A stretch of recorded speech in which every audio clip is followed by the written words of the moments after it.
basically it was an ingenious idea. Beaver College at the time maybe had 800 students total, all women. Right. It was difficult for us to be able to afford to send students over to London for a whole semester, because not enough of them would want to do that for a whole semester or a whole year. And so the idea was to set up a program, lease some space, get a director, hire part-time faculty who taught in other universities but who would teach a course for the program, and then invite students from other colleges and universities around here to go with us, so that it would create a critical mass of maybe 25 students, which you would need to have to make it cost effective. Right. If you didn't have that many, you would not work financially.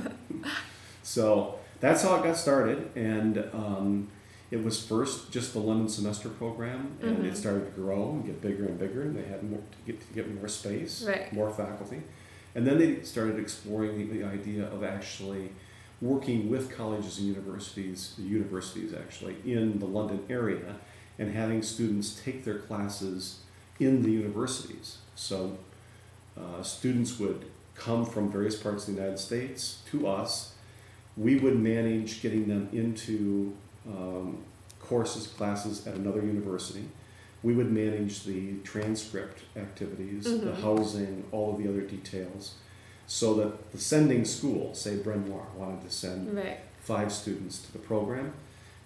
They didn't have to worry, because the 5 students would be taken care of. They just send them to us. They pay the tuition to us. They come over, and we handle all the details, including getting the transcripts back to them.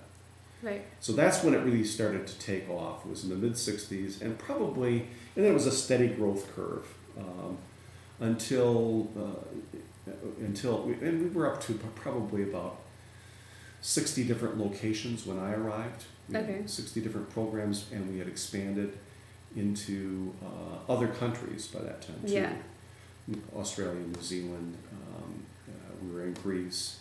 We had just started a program in Italy. And but when I came, one of our focuses of attention was to try to expand into areas that were more difficult, if you will, environments, non-English speaking.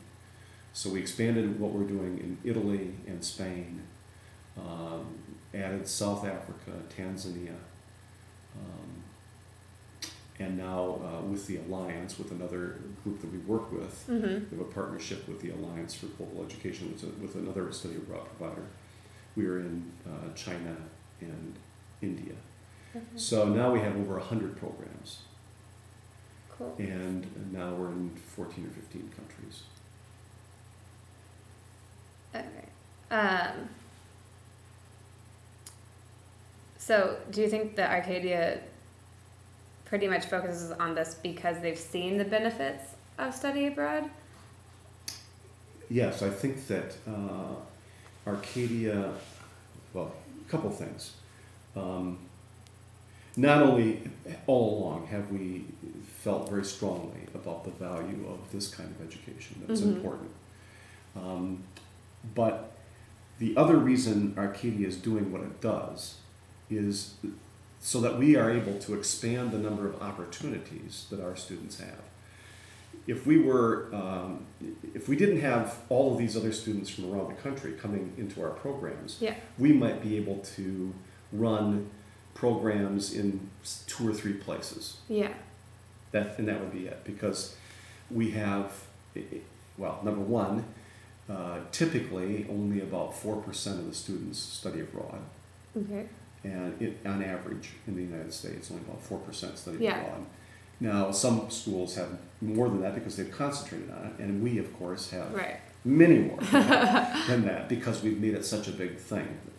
And the reason we've made it a big thing at Arcadia, and the reason why we've, especially over the time since I've been here, really focused our whole promise of what we're offering to students around the idea of global education, and built a new curriculum around that set of ideas, and expanded significantly the opportunities that students have to study abroad. Right. So not many years ago, fewer than 50, even though we had all these different locations, fewer than 50 Arcadia students studied abroad a year. And now, well over 500 students this year will study abroad. Well over 500.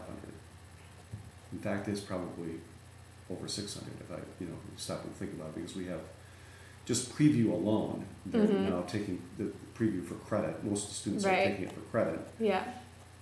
I think they're going to be close to 300 students who are taking courses for credit during preview. And then we have the largest number we've ever had studying this spring. Oh, cool. So, and then last fall was a busy, big fall too. So, and then there are all these other smaller programs like the Guatemala program and the Dominica program, where individual faculty members set up, so they have something of interest that they take a smaller group of students and focus on that. When did FISI and Preview start? Did they start around the same time, or? No, Preview started, and Jan can give you she'd be able to give you the exact dates on this. Excuse me. I think we're in maybe our 16th year of Preview. Okay. FISI began the year before I came, so that would be eight years ago, I guess. Okay. And it began because we had a better admission year than we thought we were going to, and that may happen again this year, than we thought we were going to have, and we didn't have enough beds on campus for all the students who wanted to come. And so during the summer, somebody had the bright idea, well, let's see if we could get some of our first year students to study in London instead of here during the first semester, their first year. And as it turned out, I think 50 students ended up wanting to do that.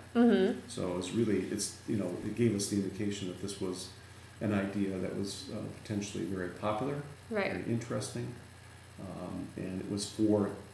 And then what we did was, we said, well, let's do this as a regular program. Every year, not just because we needed the overflow. And what we found was that the brighter students and the more sophisticated, the more outgoing students tended to be interested in this program, which makes all kinds of sense. People who are at home with themselves and feel comfortable with what they can handle, what they can do. So what we found was that even the students who ultimately did not decide to do FISI but expressed interest in it at the beginning, that those students had better grade point averages and better test scores and so on than the average student in the population. So then we started to really focus our attention on expanding what we were doing with FISI. Okay. Initially, Preview was developed because so few Beaver College students were studying abroad. Okay. We were saying, people were sitting around saying, here we have 50 different locations and 1,000 students from around the country or more who use our programs abroad, and only a handful of Beaver College students are going abroad. Right. What's with this? We've got this great program, and yet our students aren't doing it. And so someone said, well, that's because they're afraid, or they're more too parochial.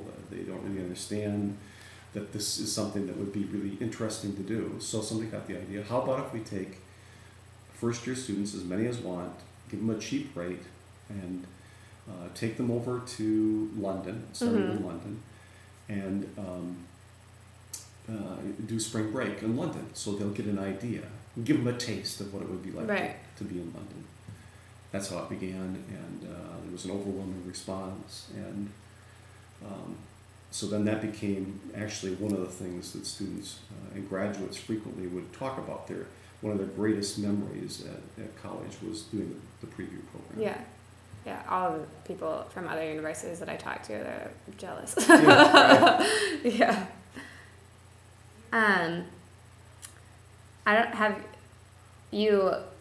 I don't know, has Arcadia gotten feedback from alumni about benefits they received, after graduation, how study abroad helped them